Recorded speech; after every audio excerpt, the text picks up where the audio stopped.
Hey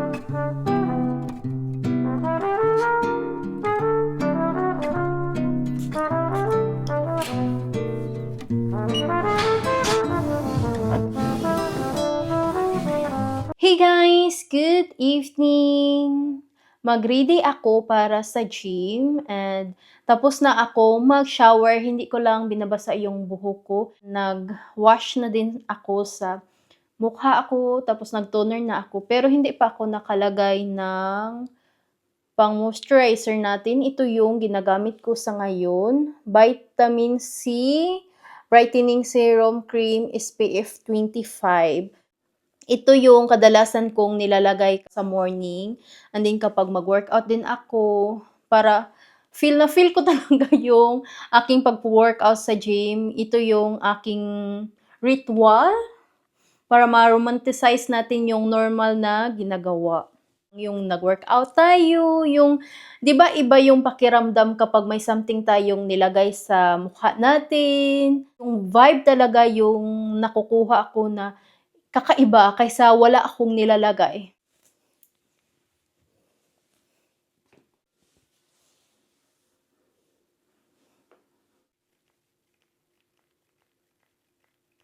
Kailangan talagang damihan natin 'tong ating cream para sa mukha. Grabe ka-dry yung mukha ko kapag ting winter, kaya kailangan talaga na madami yung cream na ilagay lagyan din natin yung sa ating liig. Ako lang yung mag-isang mag-workout kay si hubby nag-work na siya kaninang 4 PM and then matapos daw siya 10 PM pero kapag weekend, especially ngayon na Saturday, mga almost 12 na siya uuwi siguro.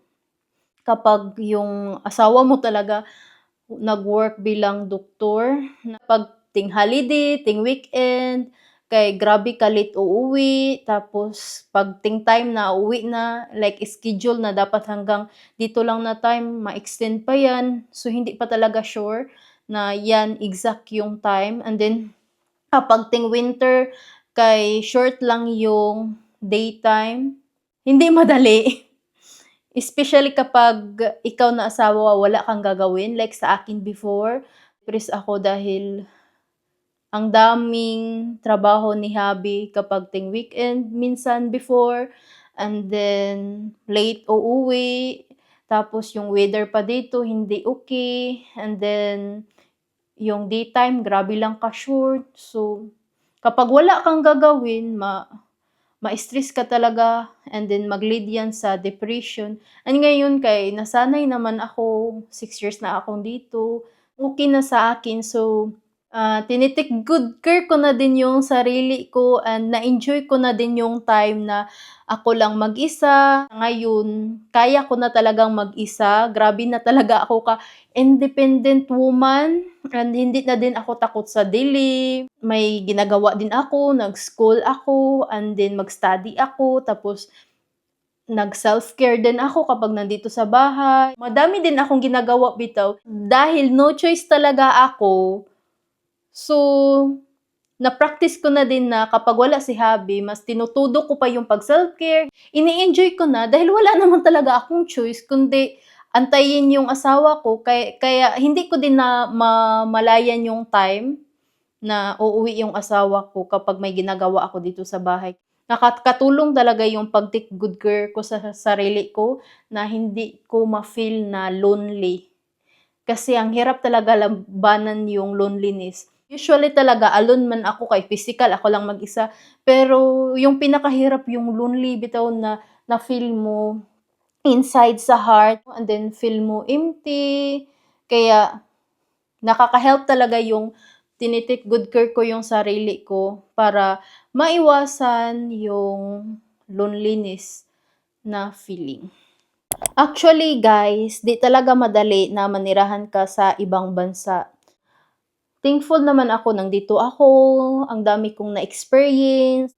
Dalawa talaga siyang side. Kumbaga hindi lang siya puro positive and then hindi lang siya puro negative. Talaga sa ngayon 'no, Magpakatotoo na talaga ako. Nahirapan talaga ako sa language, as in. And di talaga biro na mag-aaral dito sa Sweden. Nung isang araw lang, grabe yung iyak ko sa asawa ko, and also, pa-start yung aking monthly. And then, naging emotional talaga ako. Yung grabe yung iyak ko. Aking last na semester nitong inaaral ko na nursing assistant, mas nahirapan na talaga ako and dumadami yung subjects ko. 6 yung subjects ko, and lahat Swedish. First semester and second semester ko, ma-stress lang ako dahil kapag may exams, hindi ako makatulog ng maayos. Ngayon talaga, no, kahit wala pang exams na, medyo na-stress na talaga ako, as in. Di talaga madali. Mag-start na akong maglagay ng konting makeup. Oh my God, guys, napakwento ako tuloy sa inyo. Gusto ko lang talagang maging honest sa inyo na di madali dito, uy. Kung pa-start pa lang kayo and then nag-watch kayo nitong vlog ko, kung saan man kayo, kung nasa ibang bansa man kayo, huwag kayong maging hard sa sarili nyo. Hindi madali talaga na mag-aral sa ibang bansa, mamumuhay sa ibang bansa. I-brush lang natin yung ating kilay. Ito yung ating pangkilay na gagamitin. Anastasia, itong brand na to. May nagtatanong kasi sa akin yung ano yung mga brand na ginagamit ko, and then usually talaga hindi ako palatok sa aking mga brand. And then may mag-message man sa Instagram na ito ko daw kung ano yung mga brand. Hindi talaga ako mahilig. Like sa aking mga gamit, and then, sanay talaga ako na hindi mag-talk sa mga brand, pero marami naman kayong nag-request bitaw. I mean, mga ilan na sa inyo na mag-message na ano yung mga brand na ginagamit mo, pwede i-share. Di talaga ako sanay sa totoo lang, guys, dahil wala namang mag-message sa akin before nung pag-start ako sa aking YouTube. And ngayon, meron nang mag-message sa akin, and thank you, na-appreciate ko talaga kayo na nakipag-connect kayo, and I know talaga na nahiya kayo na mag-comment, so okay lang yan, uy. At least, pinaalam nyo sa akin na nag-watch kayo, and then mapasalamatan ko din kayo. Kaya thank you talaga. Nagkuha na ako ng manager sa ating vlog, like sa mga ideas natin, pag-structure, pero same-same lang siya sa coming natin ng mga vlogs. Then, nag-analyze na din kami sa mga vlogs, nag-talk kami, nag-reflect kami, kaya sa darating na mga vlogs, may konting changes, push pa natin ng konti, hindi lang yung buong ideas ko. Totoo pa rin yung ako pa rin yun. Pero may konting structure na siya. Pero yun din yung kadalasan ko din ginagawa. Hindi natin i-fake yung aking vlogs.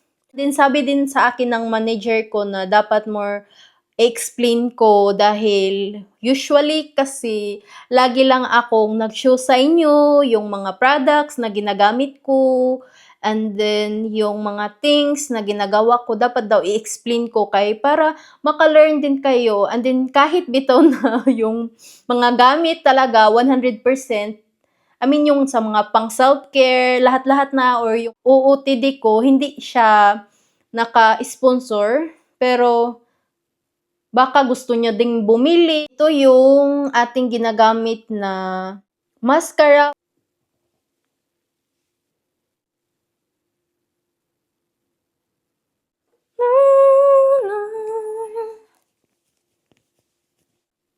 And then, mag-lip liner tayo. Ito yung lip liner na bili natin sa L'Oreal.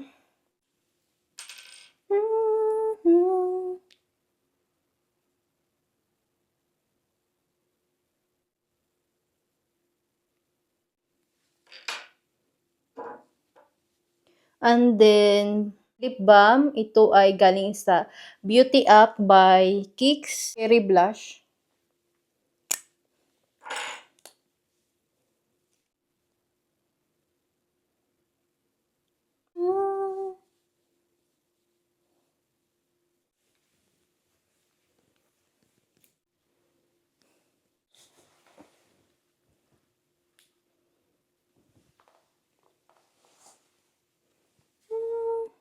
mag-workout na tayo.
PM na guys, and kakatapos lang natin mag-workout. Late din ako ditong nag-start na mag-workout, but it's okay kapag pang-taas yung workout natin, like arms, yung i-workout or yung back. Pero pag bigs talaga, kailangan ng more time. Uuwi na tayo sa bahay. Ingay pala no, sana marinig nyo ako.